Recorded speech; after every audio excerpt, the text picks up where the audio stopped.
Smart meter বাতিলের দাবিতে রাস্তার লাইট বন্ধ করে মোমবাতি জ্বালিয়ে রাস্তা বন্ধ করে বিক্ষোভ বাগুইহাটি রোশনীনগর জ্ঞানেন্দ্রপল্লীতে। স্মার্ট মিটার বসানো নিয়ে জায়গায় জায়গায় বিক্ষোভ রাজ্য জুড়ে। রাজ্য সরকার 9 জুন বিজ্ঞপ্তি দিয়ে জানিয়েছিলেন নতুন করে কোথাও স্মার্ট মিটার বসানো হবে না। স্মার্ট মিটার বসানোর ফলে বাড়তি টাকা গুনতে হচ্ছে রাজ্যবাসীকে। তাই স্মার্ট মিটার বাতিলের দাবিতে জ্ঞানেন্দ্রপল্লীতে সাধারণ মানুষ রাস্তার লাইট বন্ধ করে মোমবাতি জ্বালিয়ে অভিনব প্রতিবাদ জানাচ্ছেন বলে জানা যাচ্ছে।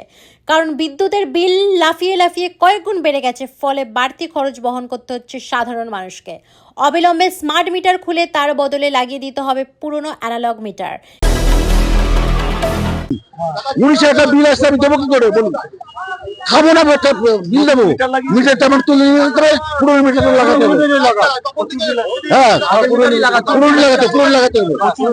হ্যাঁ, 19 টাকা বলছি তো। আমাদের বক্তব্য, আমাদের যা আগে মিটার ছিল সেই মিটারটা আমাদের দিয়ে যাক। আমাদের পুরো নতুন মিটার দরকার নেই, স্মার্ট মিটার আমাদের দরকার নেই। কারণ এখানে মানে ম্যাক্সিমাম লোক আমরা দিন আনা দিন খাওয়ার লোক, আমরা পারছি না তো বিল পে করতে।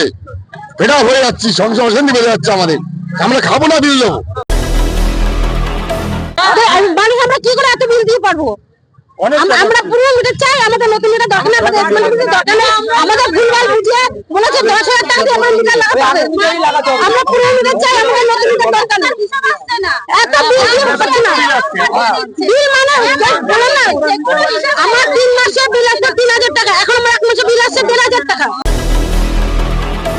ক্যামেরা পার্সন পলাশ, আমি সূচনা, নিউজ কলকাতা 24।